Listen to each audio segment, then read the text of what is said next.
বট কার কার পছন্দ বলুন তো? খাসির বট বা গরুর বট কার কার পছন্দ? আর যদি বটের সাথে এমন একটা মোলায়েম নরম তুলতুলে আলু হয় আর কিছুই লাগে না, অবশ্যই জানাবেন কার কার বটটা খুব পছন্দ।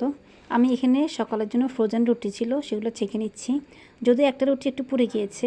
তো যেহেতু সকালে আমার অনেক বেশি কাজ থাকে, বাচ্চাদের স্কুল, তারপরে আপনাদের ভাইয়ের অফিস, তারপরে নিজেদের নাস্তা, ঘরের সব কাজ আমি তো নিজেই করি।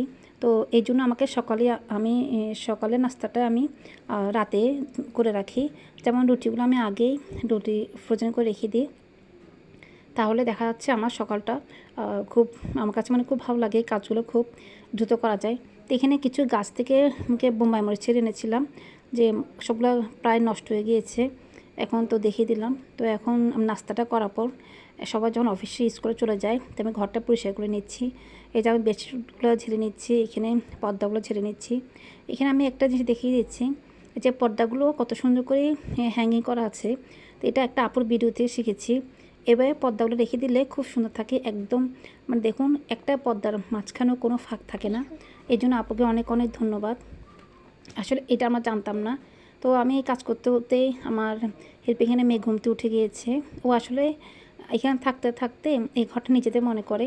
তো এখন আমি আর আমার বড় ছেলে নাস্তা করব। আর ফ্রোজেন রুটিগুলো যেগুলো ছেঁকে নিচ্ছি সেগুলো আমি ঠান্ডা করে নিচ্ছি। যেহেতু বলেছিলাম আগেই, সকালটা খুবই ব্যস্ততায় কাটে, শুধু আমার না, প্রায় সবারই খুব ব্যস্ত থাকে সকালে। তো এখন আমরা দুজন মা ছেলে নাস্তা করে নিব, আর হেল্পিং হ্যান্ড ও আর ওর মেয়ে নাস্তা করে নেবে। তো যখন আমি চুলে কালার করেছিলাম, ওর চুলে একটু কালার করেছি, কত সুন্দর লাগছে চুলগুলো। আর বাচ্চাটা খুব কিউট, তো আসলে খুব সুন্দর লাগে ওকে। তো আসছে, টেবিলে বসবে, ওরা আমার ডাকছে। তো নাস্তা করার পর সব ঘরটা ক্লিন করার পর এখন আমি চলে আসছি। প্রায় অনেকটা সময় হয়েছে, প্রায় এখন 12টার উপরে বাজে। আমি যেহেতু আজকে ভাবছি বটটা রান্না করব, ফ্রিজে একটু বট ছিল, তো বটগুলোকে আমি খুব ভালো করে কষিয়ে নিয়েছি, বেশি না।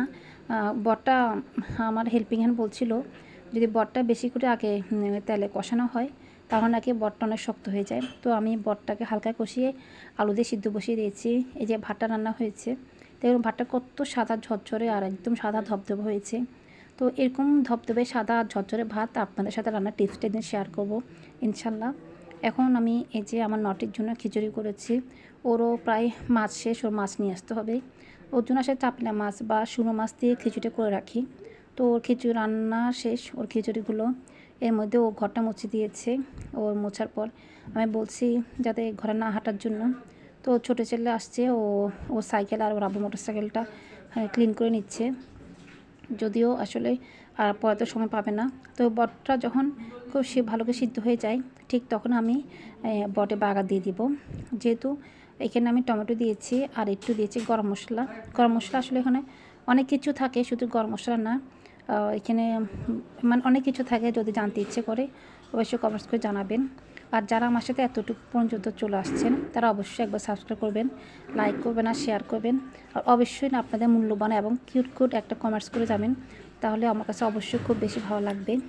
এখন আমি একটু টমেটোটাকে খুব ভালো করে একটু নরম করে নেব, কারণ আমার বাচ্চারা টমেটো একটু মানে যদি দানা দানা ভাব থাকে টমেটোর মধ্যে, বা যদি টমেটোটা একটু দেখা যায় তাহলে ওরা সেটা পছন্দ করে না, ফেলে দেয়।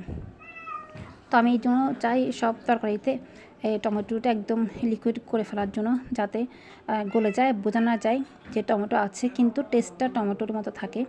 এই জন্য আমি এখন দিয়ে দিচ্ছি সব বটগুলো এখানে দিয়ে দিব। তো আসলে যখন একটা ভিডিও করে দেখা যাচ্ছে ভিডিওটা অনেক সময় লং হয়ে যায়, কিন্তু আসলে তারপরেও কিছু মানে ছোট বড় মিলে একটা ভিডিও আমরা আপলোড করি। তারপরে এই ছোটো বড় ভিডিওর মধ্যে কত পিছনে কত কাহিনী থাকে সেটা শুধু আমরাই বুঝতে পারি, আর আসলে কেউ জানে না তেমন। এই যে আমি খুব সুন্দর করে এখন বটটাকে নেড়ে নিচ্ছি খুব ভালো করে। তো এখানে আসলে দেখা যাচ্ছে আলুর পরিমাণটা বেশি। আসলে আমার বড় ছেলে ইদানিং বটটা খুব কম পছন্দ করে।